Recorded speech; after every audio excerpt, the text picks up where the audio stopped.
light it up, light it up. C2 in the building, ayy. Real talk only, yeah. Oh, just be smoking with C2. Yeah, we keep it too real. Talk that truth, yeah, we talk how we feel. From the block to the booth, it's that vibe you can feel. Roll up the facts, let's spark that deal. We smoking with C2, C2. We vibing with C2, yeah, yeah. No cap, no lies, just true from the crew. Welcome to the show, smoking with C2. Mic check, 1, 2, let's clear the smoke. Black voices loud, we the ones that spoke. From pain to the progress, joke to the hope. We the culture, baby, and we never go broke. Convos heavy, but the flow stay smooth. C2 talk slick with that real life groove. Every topic, we gon' spark that fuse. Grab your lighter, let's talk that news. Smoking with C2, keep the energy true. Talking about us, what we been through. For the fam, for the block, for the people too. Turn it up loud, just the vibe, just the move.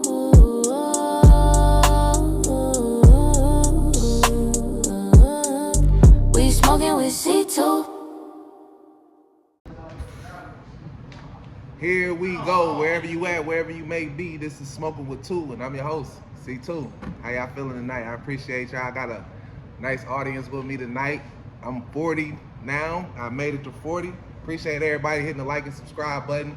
I see everybody that's running my numbers up for me. I appreciate y'all. I hope y'all dislike me enough to make me rich. I'm just talking shit. We got a lot to talk about tonight, man. We're gonna start here though. Like I said, I turned 40 yesterday, right? And I wasn't too happy about turning 40, honestly. It was my friends and people was hitting me up like, your birthday's coming, and I just wasn't excited at all because I was just like, what the fuck is it to be excited for? I feel like I'm getting old now, you know what I'm saying? A lot of things that I used to remember, I'm like, damn, I'm really that old. And being honest, having a teenage son, he always reminds me how old I am because he says shit like, yeah, 2005, way back in the day. I'm like, nigga, 2005 is not way back in the day. Well, not to me it ain't. I guess to him, you know, born in 2012, 2005 is way back in the day. Anyways, I'm old enough to remember that I held food stamps. Yes, I held food stamps. I know a lot of people are like, what the fuck is food stamps? I'm telling you, I held them before. It used to be paper. It used to come in a book. I used to have to go down to the mailbox and do the drop projects for my mom and get them. They used to come in a little book. That's how old I am. I'm old enough to remember that. Used to be able to go to the store with like $3 and come out with a bag full of shit. Candy bars used to be like 50 cents. I remember that. That's how old I am. I'm like, damn. So I could just imagine people that's older than me when they see shit and we be complaining about prices. I be thinking like, man, I come from a time where shit was way cheaper than this. And it's the exact same fucking thing. But being 40, I can say this though, I can't complain, honestly.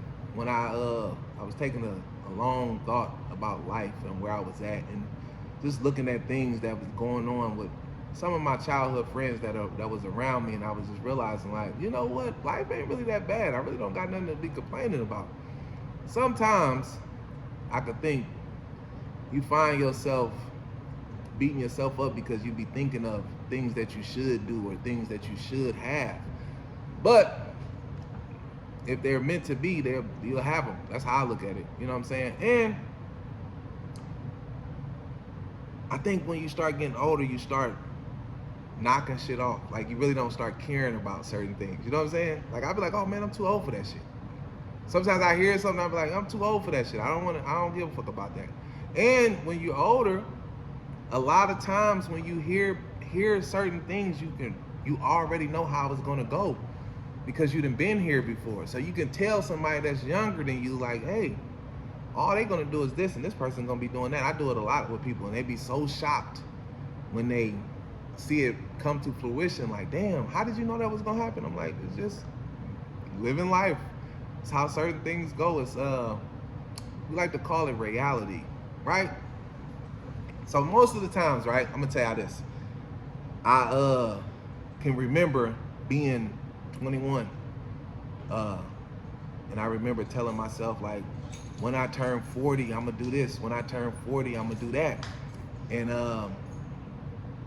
it's a lot of things my mind has changed on that I used to think about a lot when I was coming up. Like, yeah, when I be 40, one of the major things I used to think about marriage. I used to be like, yeah, when I turn 40, I'm gonna get married, because I figured that's what everybody does. Like, they just get married, right?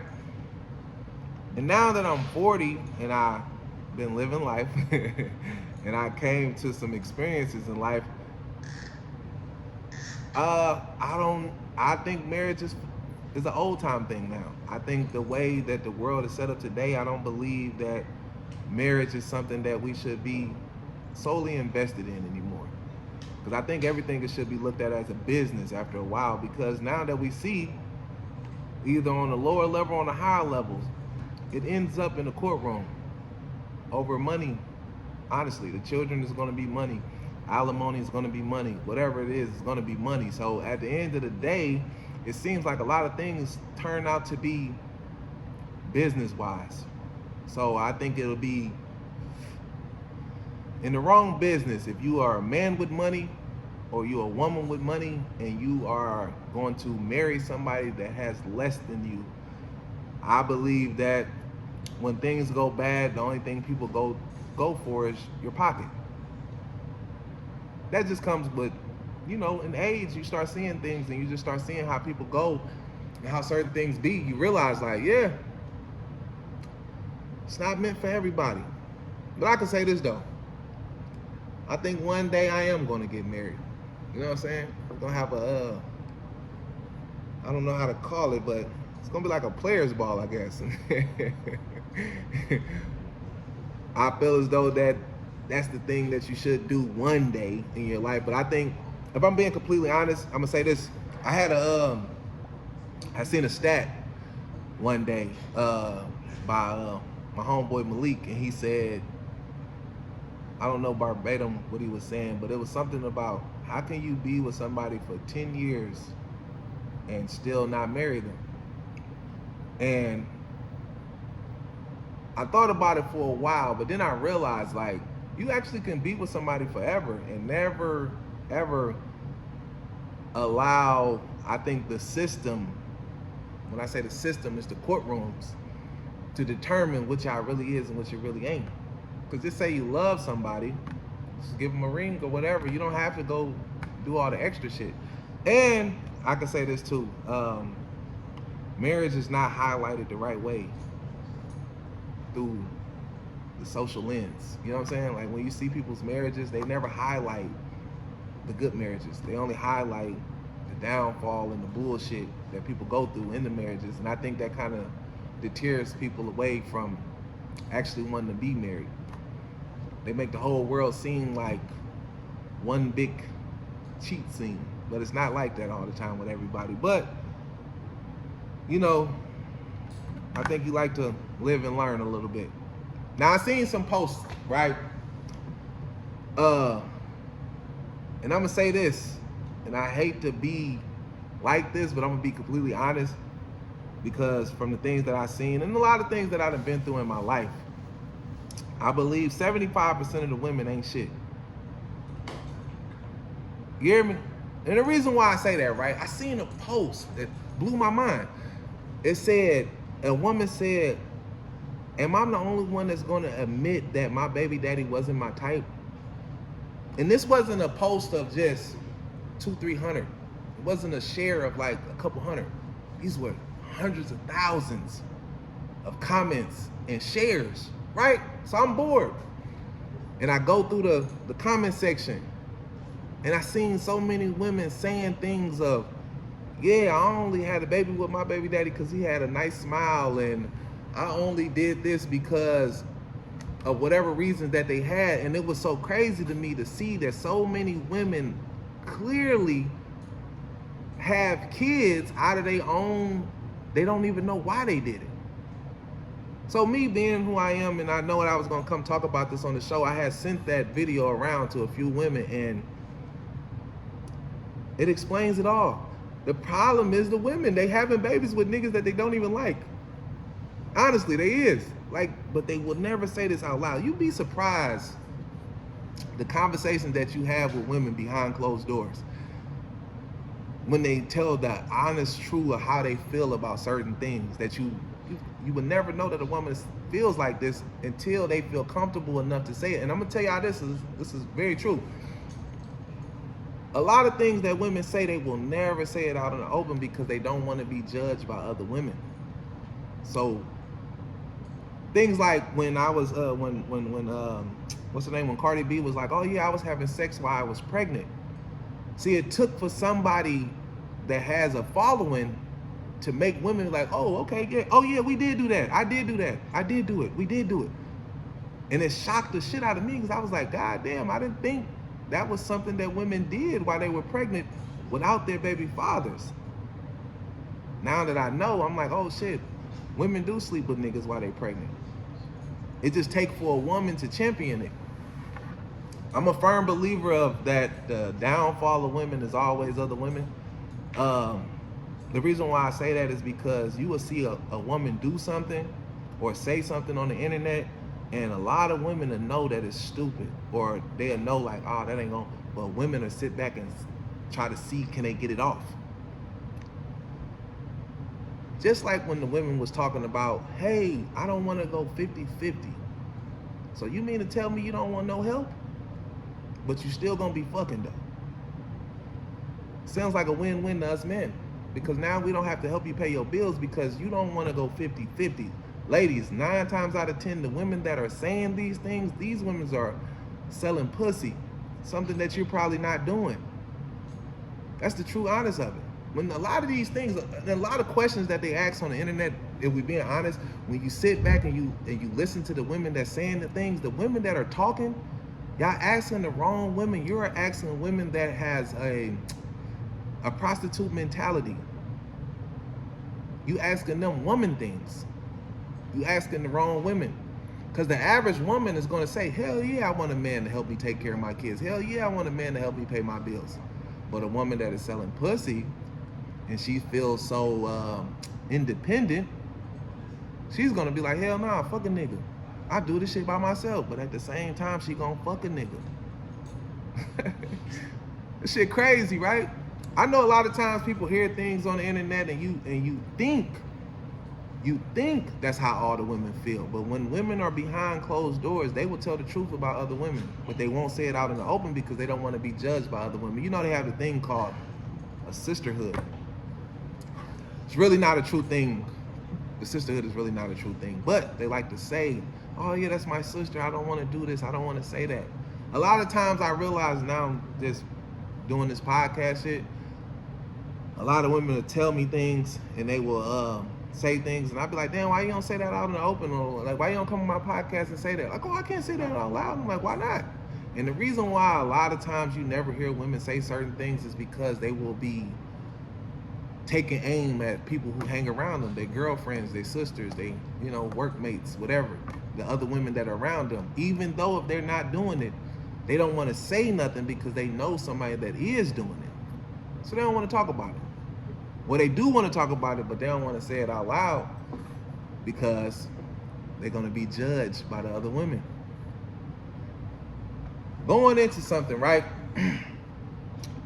Speaking of women, there was another thing that was said to me that was, it didn't shock me. Because y'all know, if y'all been watching my show, I'm a person that kind of, I don't want to say promote it, but I understand it. And I don't like to use the term side niggas or side bitches and none of that. I like to use the term comfort buddies. I like that term, comfort buddies, because sometimes you need somebody in the need of comfort.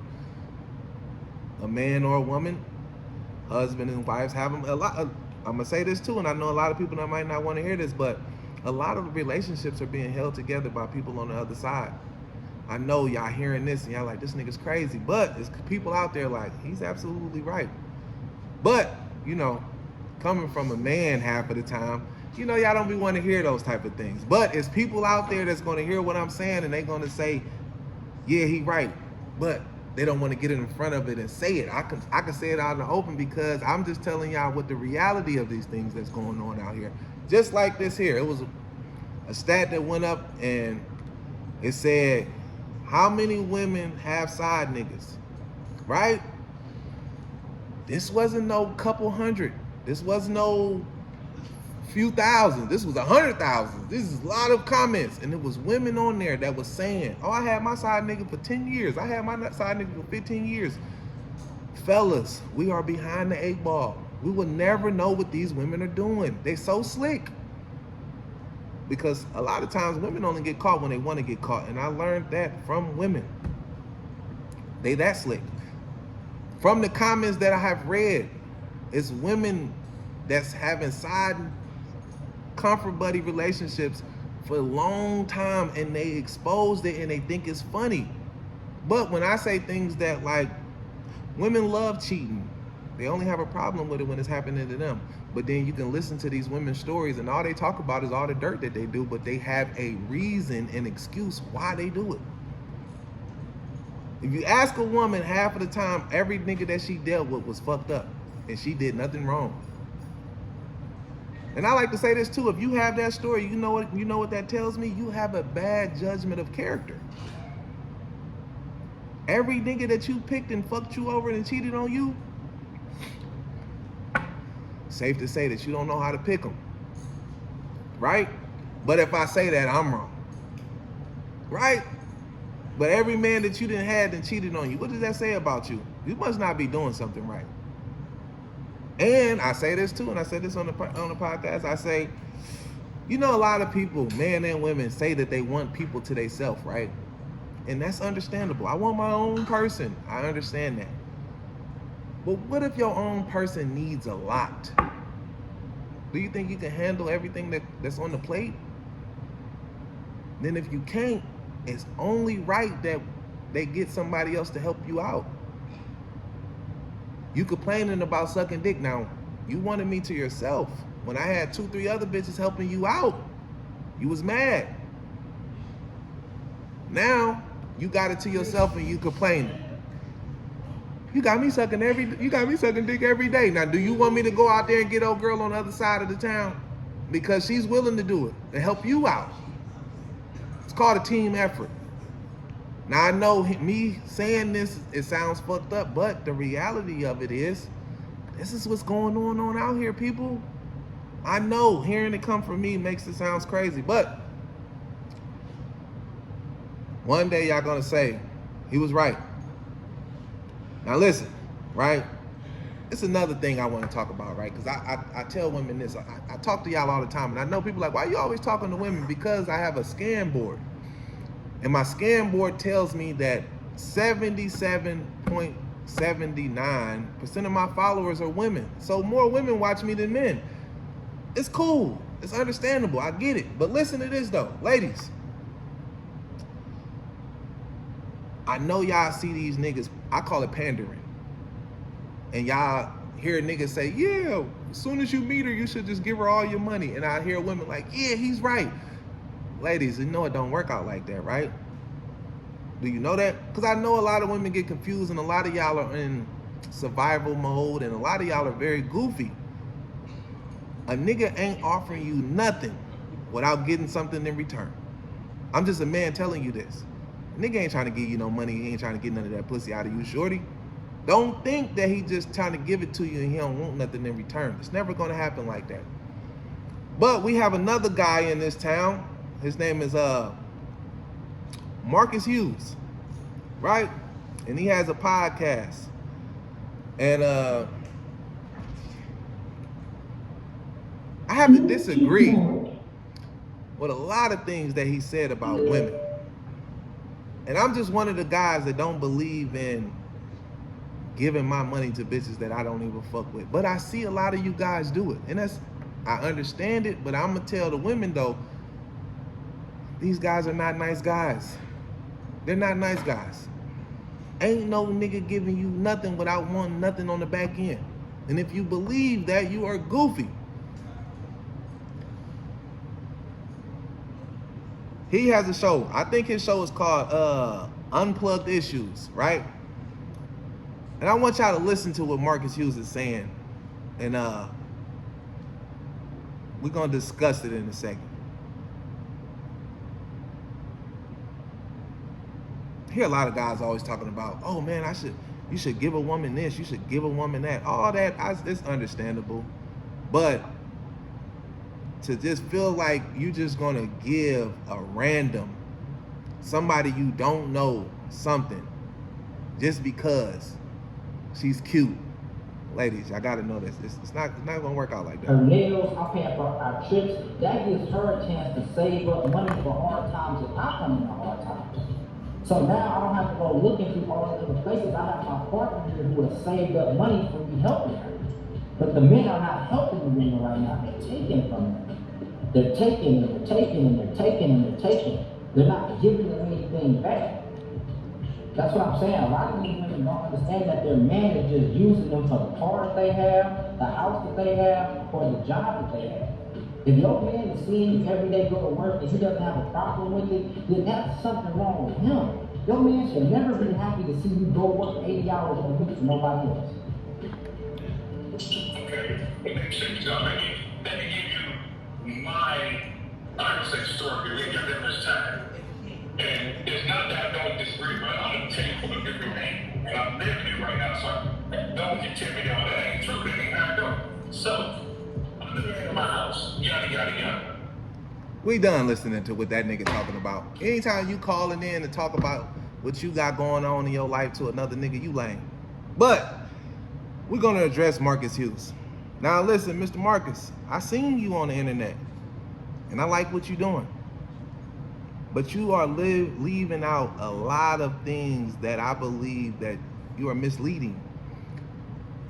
Any man that's with a woman that's really down for him, I believe that he should do any and everything for her. I truly do believe that. But to tell a man that a woman shouldn't work, that's crazy as fuck. Now I can see if a nigga has the money, really has the money, then that's understandable that he will let his woman or his baby mother stay at home. I seen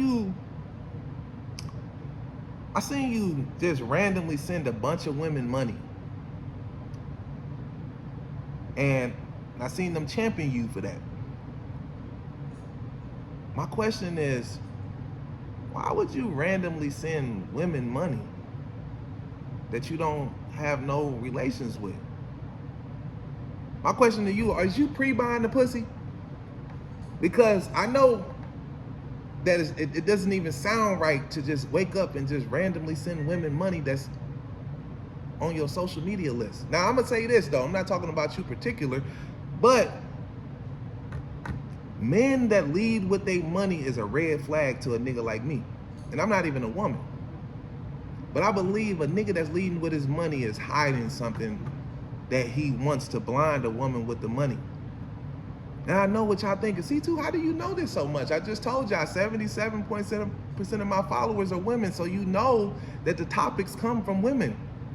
And women have horror stories about you niggas that come into their life and acting like that you just want to give them your money. Now, I know how you niggas get in the door because a lot of these women be struggling and a lot of these women be in survival mode and a lot of these women be goofy and fatherless. So it's easy for you to ease in on them and with your dollars. But I know how those stories end with a lot of you men that a lot of women don't really talk about. You niggas go dark zero on these women because you move in so fast, paying bills, taking them on trips, taking care of kids that's not yours. But then when that woman shows you exactly who she really is, that's when you niggas go dark zero. Now those women are being beaten up. Those women are being tortured. Those women are being social media bullied, stalked. These are the things that are happening with a lot of these guys that are leading with their money. I know how y'all thinking. The women told me these stories. I'm not talking about nobody in particular. What I'm saying is a lot of the niggas that lead with their money. Ladies, listen, you listening to a nigga. Trust me. If a nigga's offering you $1, it's for that ass. I know you think that you fine and you're cute and a nigga just want to pay your car note just because you looking good on the internet. No. It's called pre-buying the pussy. Some women fall for it, some women don't. You know how many women I know that got into relationships with these type of niggas? And then they talk about the exit on the way out, how hard it was made on them, it's because the guys never know who y'all really are.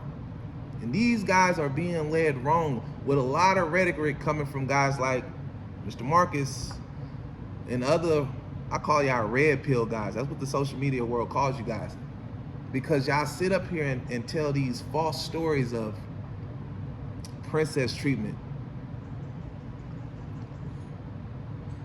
Y'all tell these false stories of putting these women on pedestals and taking them out their life of trauma and all that. I see a lot of you niggas do that. Oh yeah, man, as soon as you meet her, just go ahead and take her and sweep her off the wheel. How? I don't even know who she is.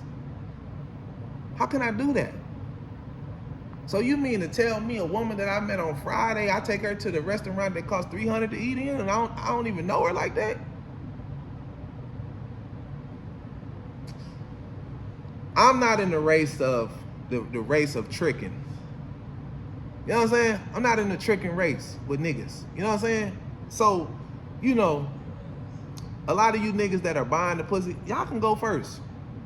Because y'all know what y'all always find out in the end. The women go fuck the niggas they like, love, and desire for nothing. For nothing. You had to go get a 5-star hotel. Fucked her in the back seat.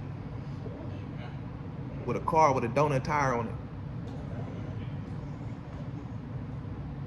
Different strokes for different folks, people. It's no disrespect to no nigga, but ladies, I'm talking to y'all. Any man offering you his money and he doesn't even know you should be considered a red flag. Y'all don't gotta listen to me, but there's women out there with real stories about these so-called knights in shining armor. In other words, Captain Save-A-Hoe ass niggas. These niggas is not good niggas. They could be mad at C2 all they want, but the truth of the matter of it is you're not a good nigga. What is a good nigga? I don't know. But I'm gonna tell you this though. There ain't no nigga offering no bitch his money that he don't even know. It just doesn't even make sense. So, you know, people might feel some type of way and take it the wrong way, but listen, I keep it straight down the middle for y'all. Ain't no nigga giving a bitch nothing without wanting nothing in return. Honestly. I'm just keeping it real with y'all. And it's the same vice versa with ladies. Fellas, if a lady is bringing you over your house and cooking meals and shit or something, she wants something. She wants something. It ain't just sex. She wants something. You know what I'm saying? I'm just keeping it real with you. So all the rhetoric of, oh no, it's just this, it's just that. I'm here to tell y'all, ladies, any nigga offering you his money right off the bat is a red fucking flag. He doesn't even know you. How many women are just meeting niggas right off the bat like, yeah, I just want to take him shopping. I just want to show him off. They're not going to do that because they don't know you. But, you know, we live in a, how should I say this? I believe that 75 to 85% of the women are prostitutes anyway, so a lot of this shit is going to get off because a lot of women are just chasing dollars. Honestly. With that being said, right, I seen another story with the basketball player, Javante Murray. And you know he got the baby with one of NBA Youngboy's baby mamas, right? Now he's a nice guy. He tried to save her out of the life of whatever she told him she was going through. But then you fast forward to today, and he's on there making posts about how he's done with her because she want to be in the club, she want to rip and run, and she still chase Youngboy. You found out the hard way, bro. No woman likes fucking nice guys. Now that I'm 40, guess what? I could tell you this. All throughout my life, from TV shows to music and to now that I'm today, I've never known women to like nice guys. You know what I grew up watching? I got my audience here today. Y'all remember Saved by the Bell? Yeah. Screech was considered a sucker. Remember Family Matters? Y'all remember Family Matters? Steve Urkel was considered a sucker. I remember the movie The Mask. Jim Carrey was considered a sucker. All throughout my life, the guy that, even Steve Urkel, Laura Winslow, she was fine as a motherfucker. We all wanted her. If you was an 80s baby, growing up in the 90s, you wanted Laura Winslow. She didn't want Steve Urkel. Guess what? Come from a nice family, made straight A's and B's in school, was a good kid, didn't get in no trouble. She didn't want that. She wanted the basketball player that all the other bitches want. That's what all women want. I done heard women tell me out their own mouth, like, man, I could have had a nice guy, but I chose the fun guy over the guy who really liked me, the guy that really was going to take me and put me on a pedestal. You know what? She didn't want that because it wasn't the guy that she actually really wanted. I tell people this all the time. I come from an era where, I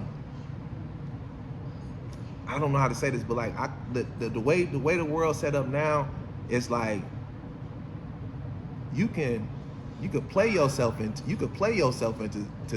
the women now. You used to have to talk and be in person with women now. Nowadays, you could just sit on the internet and just. And I'm gonna tell y'all some real shit. Listen, you think out here in the world, a nigga writing your girl through Facebook or something? I was locked up in the penitentiary with niggas that used to write letters. I'm talking about, if a woman is not strong-minded, I done watch niggas write letters from behind the pen, adding in love song lyrics and shit from R. Kelly and Keith Sweat and all this shit, writing 5-6 pages to a bitch, front and back, and have a mind gone, never touched her physically, just off of words. Just off of words. I done seen women cashing niggas out. I done seen women coming from across the country to come visit a nigga off of words. It gets deep like that. So when you see people out here in the world and you be thinking like, oh no, I'm just gonna say this. No, you can get them just off the words. This is why we live in a time where you can get in trouble for, they call it, I know in the hood, we call it finessing. I don't know what they call it legally. But if you finesse somebody out of their money by talking to them, you can get in trouble. You really can. I've been having a dilemma going on. I want to talk to everybody. So I got a couple people out here that got kids or whatever. Do people still whoop their kids? And the reason why I say that, right? I have a teenage son, and I don't whoop him. I've never whooped him. But I grew up getting whoopings my whole life. I come from the era with switches, real switches. You know, we used to have to go outside, get them off the tree, and if you pull the shit off of it, and it had a little moisture, it went. My mom used to wear my ass out with that, with them switches. Kids these days don't know what switches is. I told my son about a switch, he instantly thought gun. I'm like, nah, nigga, a switch is when you go outside and get that bitch off the tree. That's our switches. That's how old I am. Belt to motherfucking ass. I come from the era where we got beat with any and everything that was available. Extension cords, shoes. I hated getting plastic bats as toys. My mom used to beat me with them. I know my mom gonna see this like, nigga, I ain't making it like you beat me like that, but you did used to beat me. I got my ass whooped. Anyways, I done turned into one of these so-called, no disrespect to none of my followers, but I'm a white parent now. I just do a lot of talking and a lot of threats. I'm gonna whoop your ass, I'm gonna do this. You know what I'm saying? Punishments, shit like that. My baby mama be on the side saying little slick shit like, you still ain't whooped him yet. When you gonna whoop him? He need his ass whooping. I be thinking like, what do whoopings do for kids? What do they do? I got whoopings all the time growing up. Everybody that I knew growing up got whoopings. That shit never deterred nobody from doing nothing. I think whoopings is just something that people do just because that's what y'all was taught to do. Like, oh, we just beat them. Like, what are you getting out of it? I know a lot of people out there probably saying, yeah, I be beating my kids' ass. And I'm asking you, what do you get out of beating your kids? I don't whoop mine. And I'm trying to figure out because I have, you know, his mother, she's screaming that he should get whoopings. And I'm like, I grew up getting whoopings. But I still be thinking like, what the fuck is I'm whooping the kids for? I don't think whooping kids is something that you should do. Now, I know a lot of people might say, well, they bad as a motherfucker, but it's all on what they intake. I try to make sure that my son don't take in too much rap music and sliding and all the crazy shit. I really try to keep him away from that. I try to put sports in his life and try to give him some type of other things to look into when I know that the internet is full of nothing but negativity. And before we get out of here, I just want to speak on negativity because y'all got me fucked up, Alden. For real, y'all playing with my motherfucking name, and I don't appreciate that. Now, I'm gonna explain this to everybody because I've been getting people be hitting me up and saying little shit here and there. Listen, there's nothing messy about C2. I'm P as it get, nigga. Which I don't know. I just don't do a lot of internet shit. But I'm P as it get. A lot of shit that niggas be wanting to come on here and expose and do shit, and I say, nah, don't do that. That's sucker shit. Now, I'm only going to explain this because I done had a couple people hit me up like, yeah, they said you was being messy. Listen to this, though. Before I ever, anybody could tell you this, my partner CJ, he could tell you this. I don't even condone in the sucker shit. But I was doing a social experiment because of all the positive shit that I've been doing. And I seen the shit getting swept under the rug. And I took offense to that. Y'all seen my videos on the internet. So anyways, Ace had hit me up. Say, bro, I got this song, bro. I'm back on the internet. Woo, woo, woo. I have no problem with Man Miller. I don't have no problem with Delancey. I don't have no problem with Money to Plug. I do not. Anybody that knows Delancey know me and him grew up together. We duly drop. Man Miller know I done reached out to him and had him come perform at my showcase. I have nothing but love for niggas. I even hit them niggas up to let them know. They could tell y'all this. I hit Man Miller up. Hey, look, this what's going on. Woo, woo, woo. I hit Delancey up. Hey, this what's going on. Woo, woo, woo. Everybody knew it. That need to know it knew it. So when it came out, and there's all these people like, oh, C2 a hater. No, I just wanted to prove a point that y'all prefer the tearing down and the hating on motherfuckers over anything that's positive. Because guess what? Numbers are numbers, right? We only talking numbers. Why is it that the diss song that was made for free has more views than Money to Plug and Boosie song that cost $15,000? That's what Delancey said. So y'all explain it to me. Huh? Y'all call it being messy. I thought it was gonna be some rap shit. Even when I sat down with Delancey and I talked to niggas behind the scenes, a lot of things don't need to be on the internet.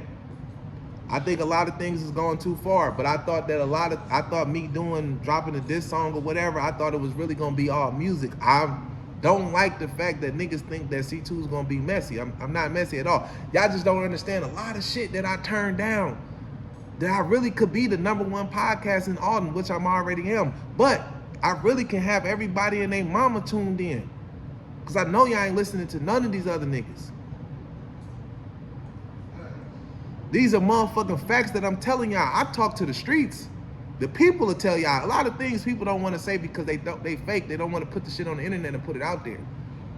You understand what I'm saying? I'm just keeping it all the way real. Just like when I did the shit with Ray Slack, do y'all know how many people that are in them Fed cells, that's in them state cells, they people hit me up like, hey, such and such want to talk to you about this and this, that, and the third. And I shut it all down. Like, bro, we ain't on that. We not here to expose what nobody did or didn't do. I say that because that's this type of nigga that I am. And I knew that was going to get a whole bunch of numbers.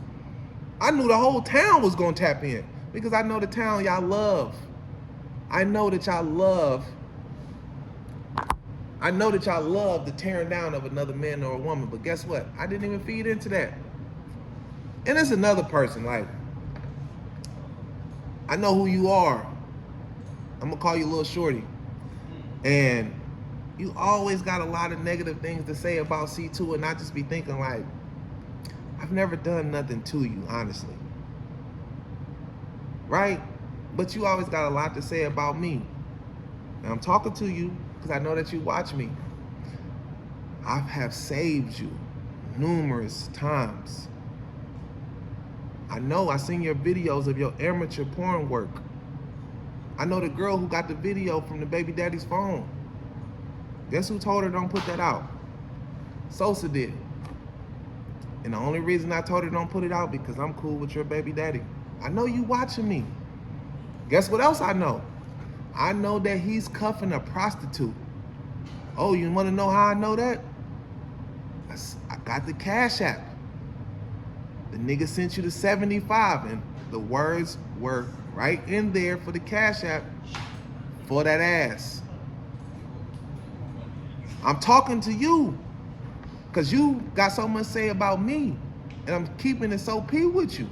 I've been sparing you because I'm not a messy nigga. I could have had your video uploaded to the internet. You eating dick and everything, all in the hotel room. Guess what? I said, that's corny, man. Don't do that. I spared you. I seen you selling ass to a nigga. Guess what?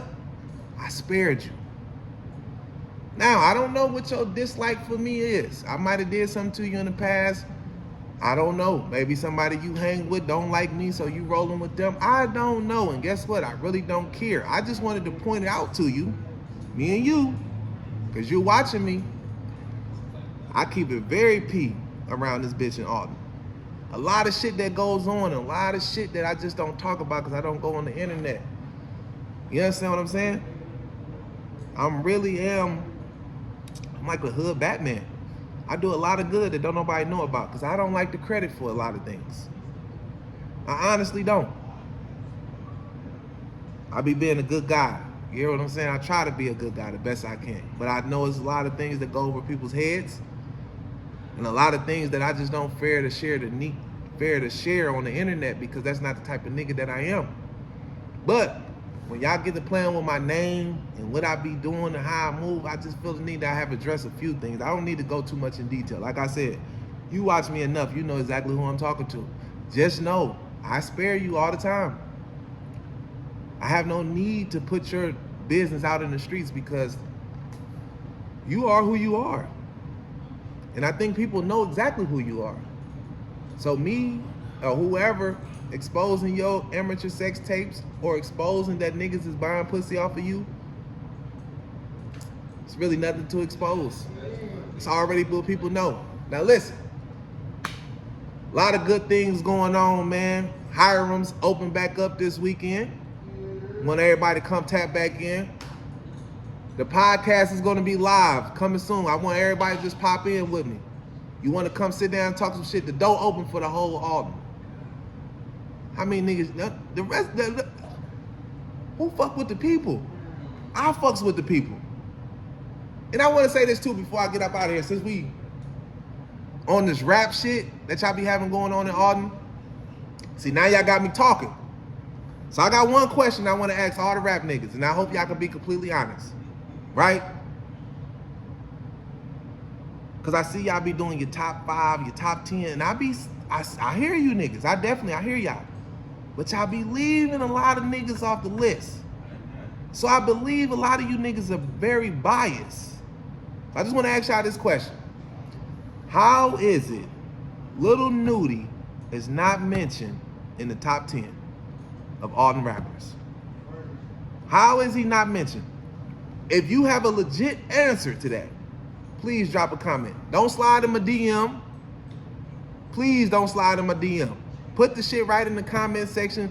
Let everybody hear why you feel is the need that Lil Nudie is not top 10 rapper in Alton history. Now, I'll say this. I don't believe that no rappers had a bigger run than the defense niggas. Now, I know a lot of people gonna damn C2, that's probably because you fuck with C Jilla, that's why you saying this. No, I never take nothing away from Marvier and his group either, because I think them niggas was hard too. But what I'm saying is, how many niggas was doing shows? How many niggas had people at the crowd wearing the t-shirts? How many niggas was doing the little dance? How many niggas had a van? How many niggas had the van riding around? Now, I know that we're gonna, add the new niggas in, we're gonna add the old niggas in. If we're gonna sit down and make a real Alton list, real A to the list, because there's some niggas that y'all leaving off, and I believe because they young niggas that y'all leaving them off the list. We gotta put the young niggas on the list too. And I think there's ways that we have to go about it. If you a nigga that just rap part-time, You got a couple freestyles on there. You in the category with me, nigga. Get to the back of the bus. You ain't rapping for real. You just talking shit like C2. Get to the back of the bus. We talking about niggas that got real discographies. We talking about niggas that really spend money in the studio. We talking about niggas that got more than fucking 5 fucking videos. That's what we talking about. I'm not taking nothing away because I believe that Alden got a lot of talent in there. But I believe that when I hear these lists of rappers, I believe a lot of people is being let off because a lot of people are being haters. So if we're gonna do a list, let's do a list and let's do it right. But my question is, how is it Lil Nudie not in the top 10? Man, fuck the top 10. How is he not in the top 5? How is he not top 5? How is he not top 5? We're gonna start there. Now listen, it's a lot of rappers. I know it's a lot of rappers. But I'm just asking about Lil Nudie because I see that he gets swept under the rug so fast. And Lil Nudie, if you're watching this, bring your ass out of retirement. Drop a song. Come sit down with Smokinwit2. Do something, nigga. But if you done, you done. I understand MJ done. He just sit back and watch niggas. I get it. Now, we out. Now listen, y'all know my slogan. If you want to hear the truth, you got to watch Smokinwit2, man. And we're going to see y'all soon. We out.